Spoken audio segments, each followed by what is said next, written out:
ambil di pertemuan pertama. Nah, di sini tuh ada beberapa materi. Nah, yang pertama, ibu-ibu tahu nggak apa arti dari kehamilan?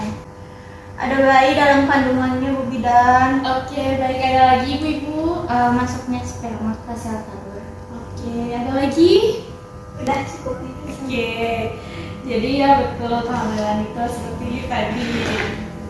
Nah, lalu selanjutnya ada perubahan nih dalam tubuh ibu selama kehamilan.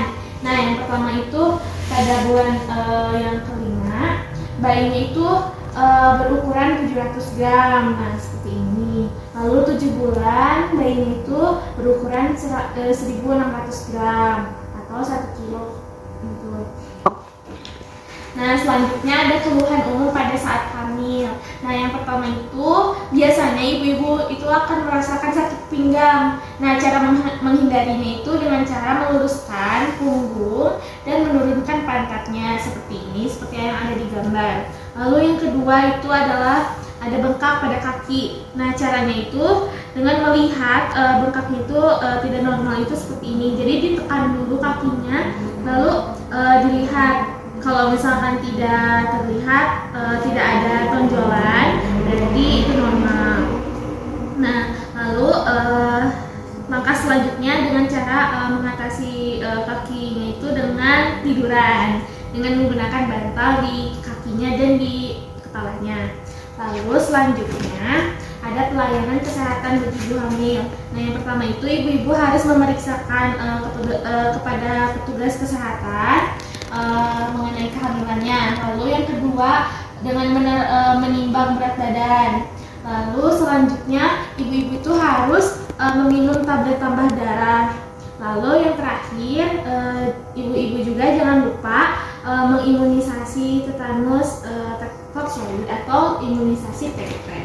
Nah, selanjutnya ada pengaturan gizi. Nah, yang pertama itu ibu-ibu harus mencukupi nutrisi selama kehamilan. Dengan yang pertama itu dengan menggunakan zat pembangun seperti lauk pauk dan susu. Lalu selanjutnya ada zat pengatur seperti sayur dan buah. Lalu yang terakhir ada zat tenaga seperti makanan pokok. Lalu selanjutnya ada. Nah, di sini ada tanda-tanda bahaya pada kehamilan. Nah, yang pertama, kalau misalkan ibu-ibu merasakan ada pendarahan pada saat kehamilan, berarti itu salah satu tanda bahayanya. Lalu yang kedua, jika ibu-ibu merasakan ada bengkak di kaki, di tangan, pada wajah atau pada kepala, lalu disertai dengan kejang-kejang, ibu harus waspada. Tuh. Lalu yang ketiga, di sini ibu-ibu ada demam tinggi, lalu selanjutnya ada keluar air ketuban sebelum waktunya.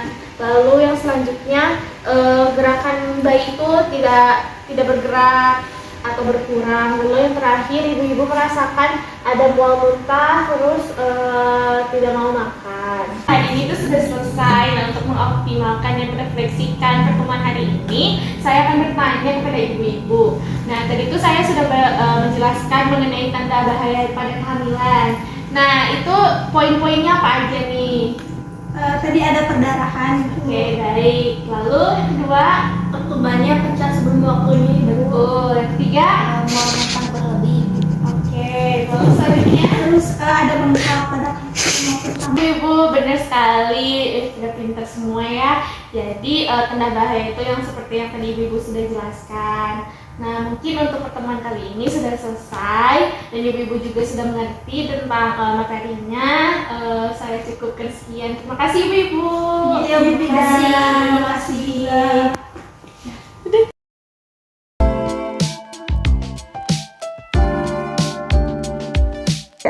Baik, yang selanjutnya kita harus banyak cari tahu ya ibu-ibu soal persalinan. Nah, kita akan jelaskan di sini melalui poster ya.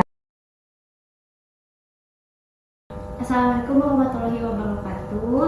Waalaikumsalam warahmatullahi wabarakatuh. Baik ibu-ibu, sekarang kita masuk ke pertemuan 2 ya untuk kelas ibu hamil.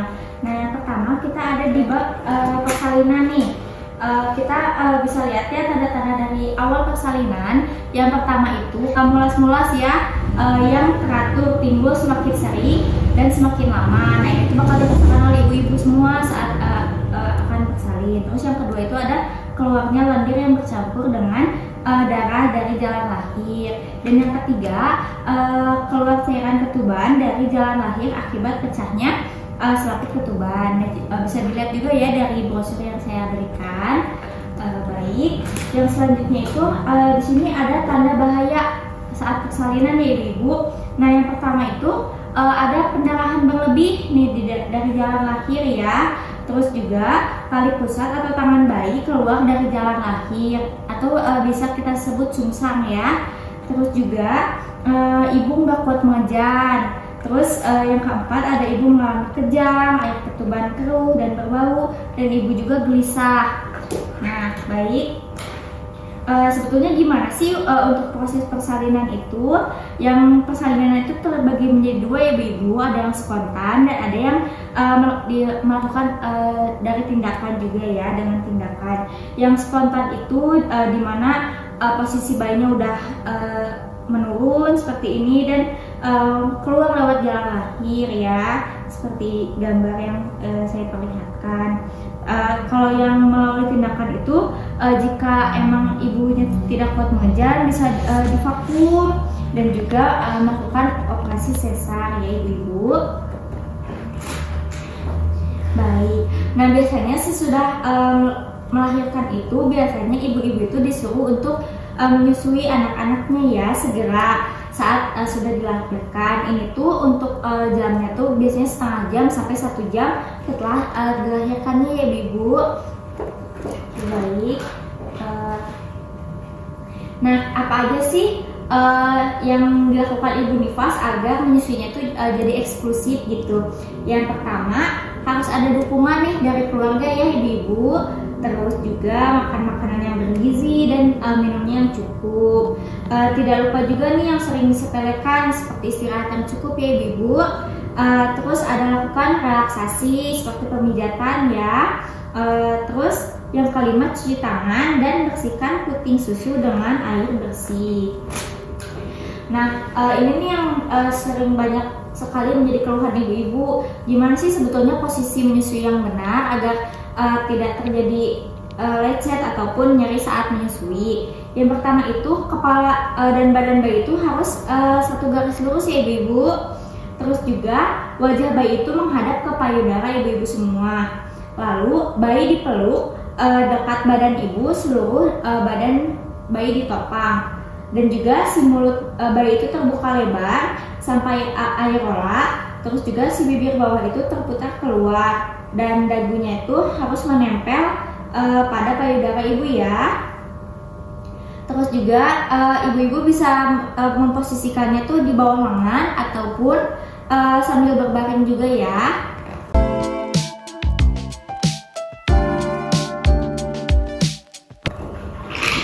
Oke. Nah, gimana sih menjaga kesehatan saat nifas? Yang pertama itu yang sudah pasti harus memakan makanan yang bergizi ya ibu-ibu. Jangan lupa istirahat yang cukup supaya nanti ASI yang keluar juga maksimal. Terus minum kapsul vitamin A dengan dosis tinggi. Terus jaga kebersihan alat kelamin dan ganti pembalut setiap kali basah. Nah, apa aja sih tanda-tanda bahaya dan penyakit pada ibu nifas itu? Yang pertama itu yang sudah disebutkan tadi, perdarahan dari jalan lahir, terus keluar cairan yang berbau dari jalan lahir, terus demam lebih dari 2 hari, bengkak di muka, kaki, tangan, dan sakit kepala, terus payudara bengkak, kemerahan disertai rasa sakit, terus putingnya lecet, dan yang terakhir itu mengalami gangguan jiwa. Nah, biasanya sesudah persalinan itu ibu-ibu tuh disarankan untuk menggunakan KB ya. Nah di situ ada KB jangka panjang dan jangka pendek ya, bisa dilihat ibu-ibu. Baik ibu-ibu, kan tadi sudah saya jelaskan ya untuk materi pertemuan 2 hari ini. Banyak sekali mulai dari tanda-tanda persalinan, tanda-tanda bahaya pada ibu nifas, terus KB yang harus dipakai oleh ibu-ibu saat persalinan setelah nifas. Nah, oke, saya akan tanya terlebih dahulu ya, ibu-ibu yang tahu bisa mengacungkan tangan ya untuk merefleksikan pertemuan kita kali ini. Ibu-ibu, biasanya inisiasi menyusui dini saat persalinan itu berapa jam sih? Saya Bu, biasanya selama setengah sampai 1 jam. Wah, pinter ya. Oke, baik. Ini untuk pertanyaan selanjutnya ya. Sebenarnya gimana sih cara kita menjaga kesehatan setelah nifas? Boleh dari ibu-ibu ada yang menjawab? Boleh. Ya Ibu, yang pertama itu istirahat yang cukup. Oke, apa ada lagi Ibu? Makanan yang bergizi seimbang. Oke, baik Ibu. Apa ada lagi dari ibu-ibu yang lain? Mengkonsumsi vitamin A dengan dosis tinggi. Oke, baik. Alhamdulillah ya, pertemuan kita kali ini berjalan dengan lancar dan dari ibu-ibu juga alhamdulillah gampang ya menerima dan menjawab pertanyaannya. Mungkin untuk pertemuan 2 kali ini kita sudahkan ya, dan mungkin kita bertemu di pertemuan yang lainnya. Mungkin dari saya terima kasih ibu-ibu. Iya, Ibu Bida.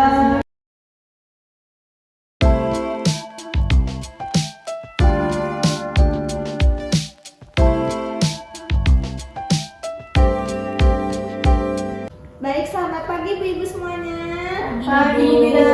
Gimana nih kabarnya hari ini? Baik semua? Baik. Baik, alhamdulillah ya. Nah, sekarang kita akan bertemu di pertemuan ketiga yang membahas tentang ada perawatan bayi baru lahir. Nah, nanti kan ibu pasti menyiapkannya untuk menyambut anaknya tentunya dengan perawatan. Nah, yang pertama nih ada tanda-tanda bayi yang lahir dengan sehat. Yang pertama itu bayi lahir segera yaitu langsung menangis. Kemudian seluruh tubuh bayi kemerahan, bayi bergerak sangat aktif. Kemudian yang keempat, bayi bisa mengisap puting susu dengan kuat, dan yang kelima yaitu beratnya lahir minimal itu 2.500 gram ataupun lebih. Nah, untuk perawatannya ada apa aja sih? Nah, yang pertama itu memberikan ASI saja, jangan dulu untuk susu formula ya Bu ya. Kemudian yang kedua juga jaga bayi agar tetap hangat. Yang ketiga cegah infeksi pada bayi baru lahir. Yang keempat juga beri rangsangan perkembangan. Yang kelima periksakan kesehatan bayi baru lahir. Nah, selanjutnya bayi juga dibutuhkan untuk pemberian vitamin K1 pada bayi baru lahir. Nah, yaitu tujuannya untuk mencegah terjadinya perdarahan akibat kekurangan vitamin K. Nah, ada tanda-tanda bahaya untuk bayi baru lahir, yaitu yang pertama tidak mau menyusui. Jadi ibu jika mendapati tanda-tanda seperti ini, ibu harus waspada ya.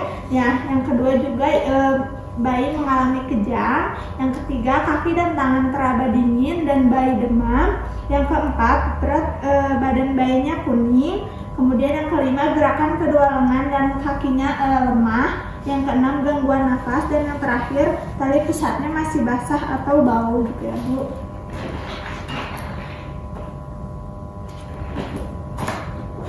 Nah, kemudian pemberian imunisasi pada bayi baru lahir juga sangat penting. Yang pertama karena anak harus diimunisasi lengkap sebelum berumur 1 tahun. Perlu diingat ya ibu-ibu. Kemudian yang kedua juga imunisasi apa saja sih yang perlu bayi lakukan untuk mencegah penyakit dari hepatitis, TBC, polio, kemudian difteri, batuk 100 hari, dan tetanus, dan juga campak. Juga sakit ringan seperti batuk, pilek, diare, sakit kulit juga itu bukan merupakan halangan untuk melakukan imunisasi ya Bu.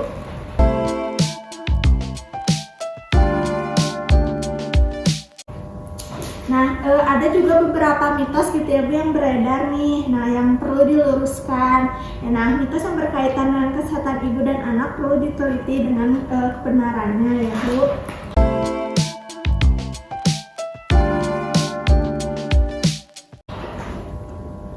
Nah, di sini juga saya akan menjelaskan mengenai IMS atau infeksi menular seksual. Yang pertama itu ada yang namanya chlamydiasis, bisa dilihat ya Bu gambarnya. Kemudian juga ada raja singa atau biasa disebut sifilis, dan juga kencing nanah, ada herpes genital, dan juga kulit kelamin jengger ayam.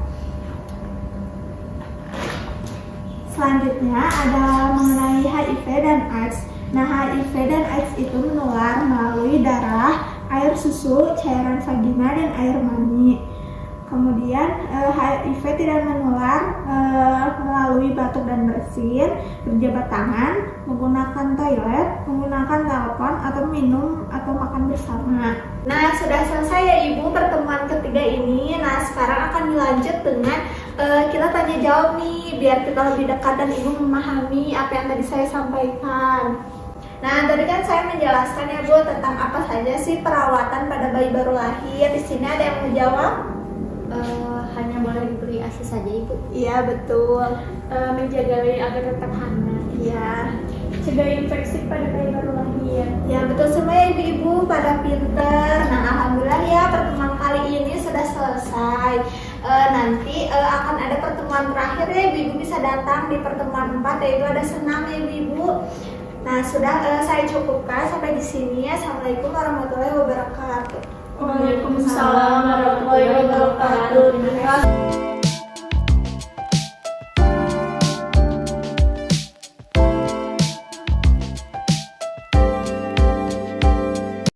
Ya, baik ibu-ibu, kita mulai ya sekarang. Yuk. Baik ibu, ikuti ya. Sekuatnya. Baik ibu, ikuti cara saya. Kaki ada lipat semuanya. Badan diluruskan, tegak. Nanti ambil nafas lewat hidung, keluarkan lewat mulut.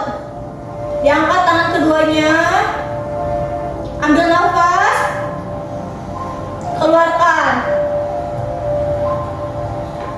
Simpan tangan yang satunya. Lalu ini diangkat ke atas sampai tegak, lurus. Ya, betul.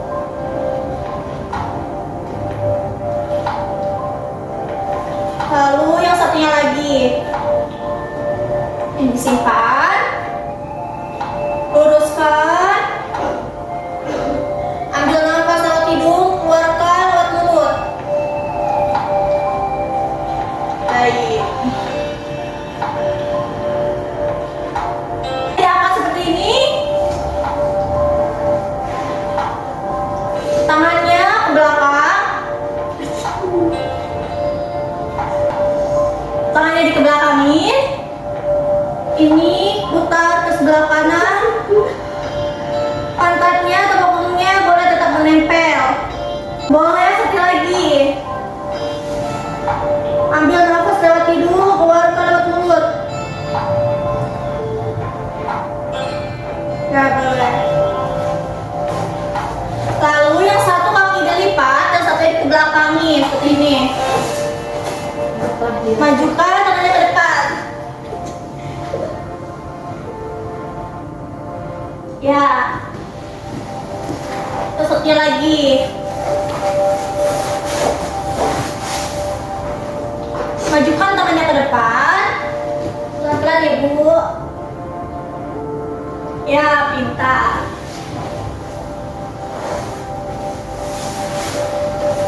Yang satunya sekarang kita agak lebih seperti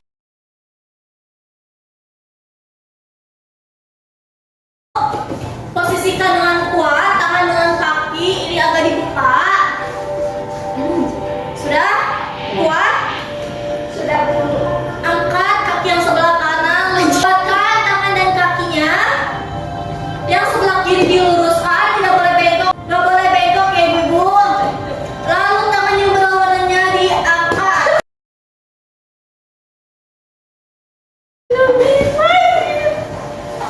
Boleh lurus lagi seperti ini, melipat kakinya.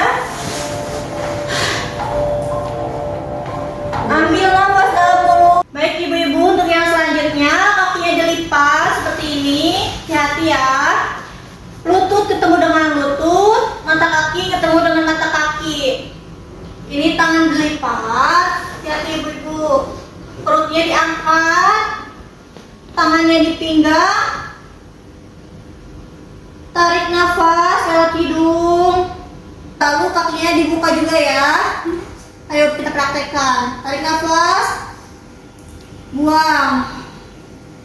Seperti ini. Lalu kaki yang atasnya ini seperti diikat. Luruskan. Tetap tangan tidak dari pinggang. Lalu tarik nafas, kakinya di ke atasin, buang.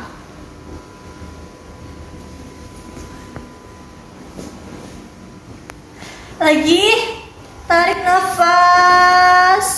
Luruskan kembali badan ibu, tidak boleh bongkok ya. Ambil nafas lewat hidung, keluarkan lewat mulut. Sekali lagi. Ibu, ikuti saya ya. Tangannya dikatasin, ambil nafas dulu lewat hidung, keluarkan lewat mulut. Ambil nafas lewat hidung, keluarkan lewat mulut. Diangkat tangannya, ambil nafas lewat hidung, keluarkan. Ya, terima kasih.